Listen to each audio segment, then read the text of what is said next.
Welcome to the Get Fit Guys, quick and dirty tips to slim down and shape up. My name is Ben Greenfield, and I'm the Get Fit Guy. You know, when it comes to exercise for fat loss, it can be very easy to waste your valuable time in the gym or even damage your body, joints, or metabolism by exercising the wrong way or using the wrong workout. So, in this episode, you're going to discover the best way to exercise for fat loss, get fat loss workout instructions, and a plan for losing weight quickly, using weight loss methods that actually work. Before we jump into 3 ways that you can exercise for fat loss, though, it's important to realize that for your long-term health and weight loss, rather than simply restricting calories and beating yourself up in the gym, it's also very important to address crucial issues such as hormone balance, nutrient deficiencies, elimination of a sedentary lifestyle, sleep habits, and stress management. Talk to your doctor if you can and come up with a plan to address these or any other underlying issues that may be hindering your fat loss goals. But even if you're taking care of those aspects of your life, exercise can certainly accelerate the process of fat loss. So that being said, here are 3 quick and dirty tips to exercise for fat loss. Tip number 1, know your fat burning zone. In the episode, What is the Fat Burning Zone?, you learned that if you burn 200 calories per hour while walking and burn 60% of that as fat, then you burn 120 fat calories per hour. But if you burn 600 calories per hour while jogging and only burn 40% fat during that time, you still burn 240 calories of fat per hour, twice as much as when you were walking.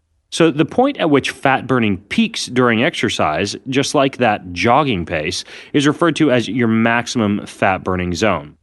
And here's how to find your personal fat burning zone. Warm up on a bike for 10 minutes. Next, pedal at your maximum sustainable pace for 20 minutes. You should be breathing hard and your legs should be burning, but you should be able to maintain the same intensity for the full 20 minutes. Record your average heart rate during those 20 minutes using a heart rate monitor or even the handles you can hold on to on the exercise bikes at most gyms. Finally, subtract 20 beats from that heart rate. You can add or subtract 3 beats from that resulting number to give yourself a range, and that's your peak fat burning zone. Now, don't worry, if that didn't make sense, you can always go read the show notes over at getfitguy.quickanddirtytips.com if you'd like to see that in writing. But for example, if your average heart rate was 160 during that 20-minute period of pedaling, then your calculation would be 160 minus 20, so you get 140 beats per minute. Then you add 3 and subtract 3 to that to get a range of 137 to 143 beats per minute. And so that would be your peak fat burning zone, 137 to 143 beats per minute. While it's useful to know this number to maximize the fat burning efficiency of morning walks, hikes, or easy bike rides, at the end of this episode, I'll tell you exactly what to do with that fat burning zone in a weekly fat loss workout. So tip number 2 is to do the best workout for fat loss. And in the episode, Which Workout Burns the Most Fat?, I taught you about a study that had one group of subjects do cardio, another group of subjects do weight training, and then a final group do a concurrent training workout, in which they ran for 30 to 60 seconds after completing each weight training set. So it was a combination of cardio and resistance training. Now, even though each group did the same amount of total work, the combination group experienced a 35% greater improvement in lower body strength, a 53% greater improvement in lower body endurance, a 28% greater improvement in lower body flexibility, 144% greater improvement in upper body flexibility, an 82% greater improvement in muscle gains, and a shockingly high 991% greater loss in fat mass. That means that the combination group not only burned fat and built muscle at the same time, but the amount of fat they burned was almost a 10-fold increase over the amount burned by the groups that did just cardio or just resistance training. So, without a doubt, combining cardio and resistance training will burn fat the fastest. And one of my favorite ways to do this is by performing back-to-back exercises, which are also known as supersets, followed by a cardio burst. So a few sample combinations would be, for example, do a standing overhead press, and then some pull-downs, and then finish that up with 60 seconds of jumping jacks. Or do squats to leg curls with 60 seconds of running on the treadmill. Or lunges with a plank exercise for your core into 60 seconds of elliptical. You get the idea. You can do any of those supersets 3 to 4 times through at 10 to 15 repetitions for each weight training set and around 60 seconds of cardio. Minimal rest between everything. Tip number 3 is to include high-intensity interval training.